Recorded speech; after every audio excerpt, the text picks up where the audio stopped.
Video like जरूर कर लीजिए और ऐसे वीडियो लगातार फ्री में पाने के लिए चैनल को तुरंत सब्सक्राइब कर लीजिए और बेल आइकन को जरूर टैप कर लीजिए ताकि आगे भी सारे वीडियो आपको मिलते रहे। यूट्यूब में फॉलो करते हैं तो प्लीज ये वाला फ्री टेलीग्राम चैनल जरूर ज्वाइन कर लीजिएगा। सारे नोटिफिकेशन सारे अपडेट यहीं पे आते हैं, ध्यान रखिए। नमस्कार दोस्तों, स्वागत है आपका स्टडी फॉर एग्जाम्स में। दोस्तों, इस वीडियो में हम लोग 23 दिसंबर 2025 का टॉप 20 करंट अफेयर देखेंगे। वीडियो शुरू करने से पहले मैं आपको बता दूं, एमपीपीसीएस प्रीलिम्स 2026 के लिए मध्य प्रदेश स्पेशल का बैच लॉन्च किया गया है स्टडी फॉर सिविल के ऐप पर। इसमें आपको एकदम शुरुआत से बेसिक से सिर्फ सिलेक्शन वाली तैयारी कराई जाएगी। Madhya Pradesh special exam oriented selection material दिया जाएगा। कंप्लीट 50 क्लासेस के नोट्स दिए जाएंगे और इसकी जो वैलिडिटी होगी वह एग्जाम तक होगी। करना क्या है आपको, स्टडी फॉर सिविल का ऐप जो इंस्टॉल करना है और उसमें कूपन कोड यूज करना है ज्ञान सर कूपन कोड यूज करेंगे तो आपको 20% का डिस्काउंट मिल जाएगा और इसकी जो फीस हो जाएगी वह 699 रुपये हो जाएगी। बैच से जुड़कर जो है आप अपनी तैयारी को बेहतर कर सकते हैं। तो देखते हैं आज का पहला प्रश्न हम लोग। आज का जो पहला प्रश्न है, 25 दिसंबर 2025 को प्रधानमंत्री नरेंद्र मोदी भारत रत्न अटल बिहारी वाजपेयी की जयंती पर उत्तर प्रदेश के किस शहर में नवनिर्मित राष्ट्र प्रेरणा स्थल को देश के नाम जो है समर्पित करेंगे। आपको बताना है कि यह राष्ट्र प्रेरणा स्थल जो है कहाँ स्थापित बनाया गया है। तो यह लखनऊ में बनाया गया है, लखनऊ में इसे स्थापित किया गया है और इसका उद्घाटन 25 दिसंबर को प्रधानमंत्री नरेंद्र मोदी करेंगे। तो इसका सी ऑप्शन सही है। अगला जो प्रश्न है, दिसंबर 2025 में भारत ने किस देश के साथ मुक्त व्यापार समझौते एफटीए को अंतिम रूप दिया है। तो भारत और न्यूजीलैंड ने मुक्त व्यापार समझौते को अंतिम रूप दिया दिसंबर 2025 में। इसका ए ऑप्शन सही है। दिसंबर 2025 में किस राज्य की विधानसभा ने हेट स्पीच और हेट क्राइम को रोकने के लिए एक विशेष विधेयक पारित किया है। तो यह जो विधेयक पारित किया गया है यह आपका कर्नाटक सरकार के द्वारा पारित किया गया है। दिसंबर 2025 में कर्नाटक सरकार ने जो है हेट स्पीच और हेट क्राइम को रोकने के लिए विधेयक 2025 पारित किया है। तो इसका डी ऑप्शन सही है। भारत सरकार परमाणु ऊर्जा मिशन के तहत 2033 तक कम से कम कितने स्वदेशी रूप से डिजाइन किए गए SMRS स्मॉल मॉड्यूल रिएक्टर्स को परिचालित करने की योजना बना रही है भारत सरकार। तो भारत सरकार जो है 2033 तक कम से कम पांच स्मॉल मॉड्यूलर रिएक्टर स्थापित करने का लक्ष्य रखा है। इसका बी ऑप्शन सही है। भारत में हर साल राष्ट्रीय किसान दिवस किस दिन मनाया जाता है। तो यह 23 दिसंबर को मनाया जाता है। भारत में राष्ट्रीय किसान दिवस 23 दिसंबर को मनाया जाता है। दिसंबर 2025 में उत्तर प्रदेश सरकार द्वारा वित्त वर्ष 2025-26 के लिए पेश किए गए अनुपूरक बजट का आकार कितना है। तो इसका जो आकार है वह 24,496.98 करोड़ रुपए है। यह जो है अनुपूरक बजट पेश किया गया है उत्तर प्रदेश सरकार के द्वारा। इसका ए ऑप्शन सही है। आईएनएस सिंधु घोष को भारतीय सेना में कब कमीशन किया गया था, जिसे दिसंबर 2025 में सेवा मुक्त किया गया है। तो आईएनएस सिंधु घोष को जो है 1986 में कमीशन किया गया था और इसे दिसंबर 2025 में सेवा मुक्त कर दिया गया है, लगभग 40 वर्ष बाद। तो इसका डी ऑप्शन सही है।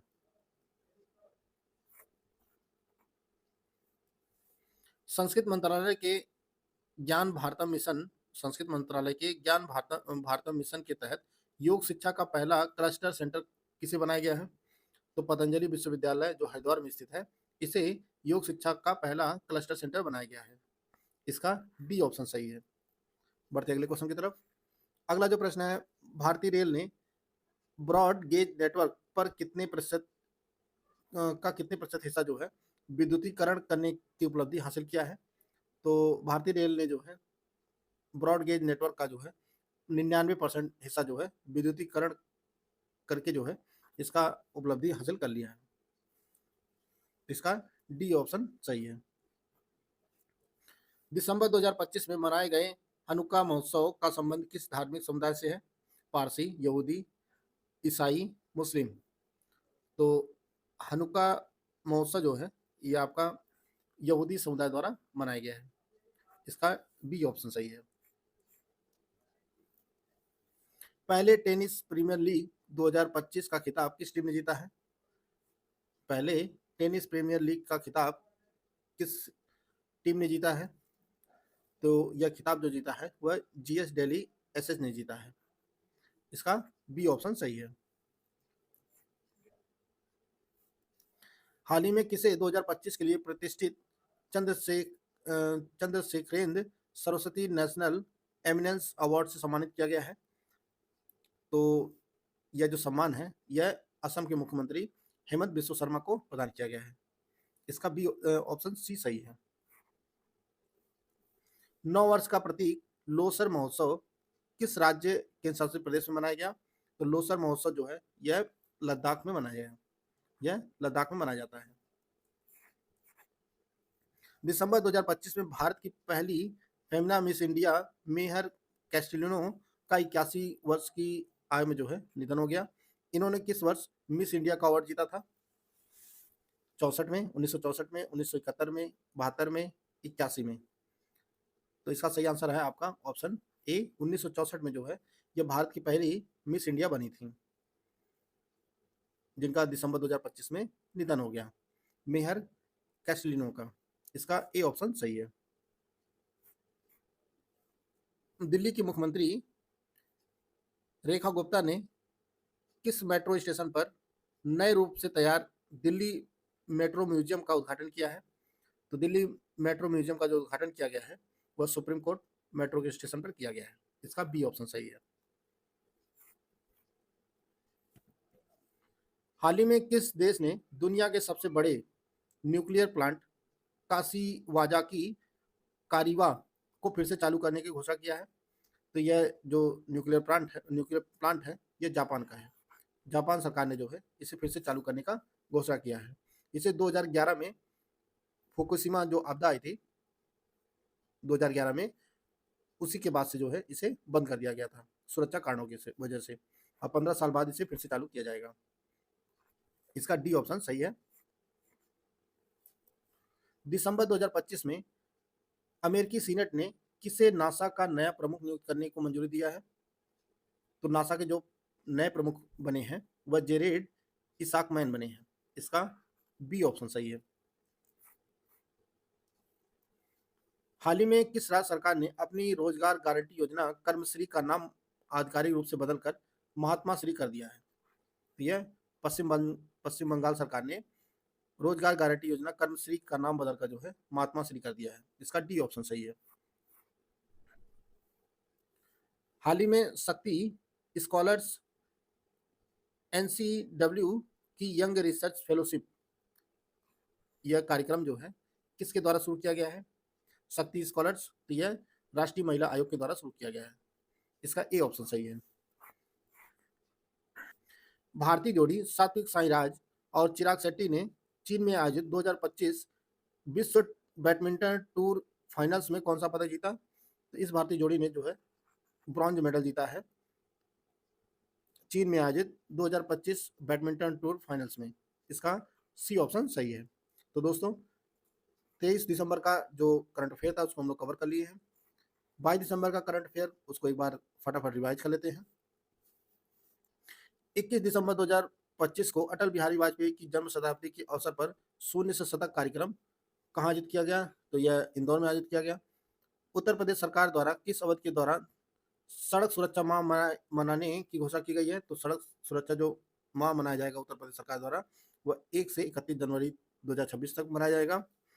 भारत और किस देश ने गुजरात के लोथल में राष्ट्रीय समुद्री विरासत परिसर पर सहयोग करने के लिए समझौता ज्ञापन पर हस्ताक्षर किए हैं? तो भारत और नीदरलैंड ने किए हैं। जियो पारसी योजना किस मंत्रालय से संबंधित है? तो यह अल्पसंख्यक कार्य मंत्रालय से संबंधित है। नरेंद्र मोदी ने 21 दिसंबर 2025 को किस स्थान पर 10,601 करोड़ रुपए के अमोनिया यूरिया फर्टिलाइजर प्लांट का शिलान्यास किया? यह नामरूप असम में किया गया। भारत में हर साल 22 दिसंबर को राष्ट्रीय गणित दिवस किस प्रसिद्ध व्यक्तित्व की जयंती के रूप में मनाया जाता है? तो यह श्रीनिवास रामानुजन की जयंती के उपलक्ष्य मनाया जाता है।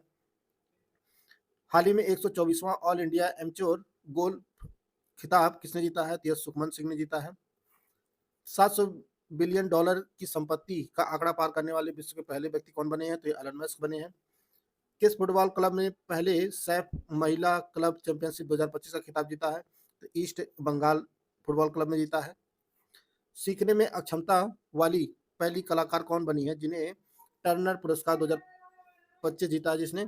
यह नैना कालू बनी है। किस देश ने भारत को हराकर अंडर 19 एशिया कप 2025 खिताब जीता है? तो यह पाकिस्तान जीता है। हाल ही में किस राज्य सरकार ने चिकनी त्वचा वाले ऊद बिलाव के संरक्षण के लिए अभियान शुरू किया है? तो यह तमिलनाडु द्वारा शुरू किया गया है। T20 अंतर्राष्ट्रीय क्रिकेट में 4000 रन बनाने वाली पहली एशियाई महिला खिलाड़ी कौन बनी है? तो स्मृति मंधाना बनी है। जेम्स वेब टेलीस्कोप द्वारा खोजे गए नींबू के आकार वाले एक्सोप्लैनेट का वैज्ञानिक नाम क्या है? तो यह PSR J23 22 26 50b इसका वैज्ञानिक नाम है। हाल ही में समाचारों में देखा गया ऑपरेशन हॉकी स्ट्राइक किस देश द्वारा शुरू किया गया है? तो यह अमेरिका के द्वारा शुरू किया गया है सीरिया के विरुद्ध। हाल ही में निधन हुए श्रीनिवासन किस क्षेत्रीय फिल्म सिनेमा के दिग्गज कलाकार और पटकथा लेखक थे? यह मलयालम सिनेमा के दिग्गज कलाकार थे। रतले जल विद्युत परियोजना का निर्माण जम्मू कश्मीर में किया जा रहा है। दिसंबर 2025 में विश्व एंटी डोपिंग एजेंसी वाडा की रिपोर्ट के अनुसार किस देश को लगातार तीसरे वर्ष वैश्विक स्तर पर सबसे बड़ा डोपिंग उल्लंघनकर्ता घोषित किया गया है? तो यह भारत को किया गया है। 23 से 24 दिसंबर 2025 को पेशा महोत्सव कहाँ आयोजित किया गया? तो यह विशाखापट्टनम में आयोजित किया गया। दिसंबर 2025 में भारतीय नौसेना में शामिल तीसरे स्वदेशी anti submarine warfare shallow water craft का नाम क्या है? तो यह इसका नाम INS अंजदीप है। तो दोस्तों यह जो महत्वपूर्ण करंट अफेयर थे उसको हम लोग कवर कर लिए हैं।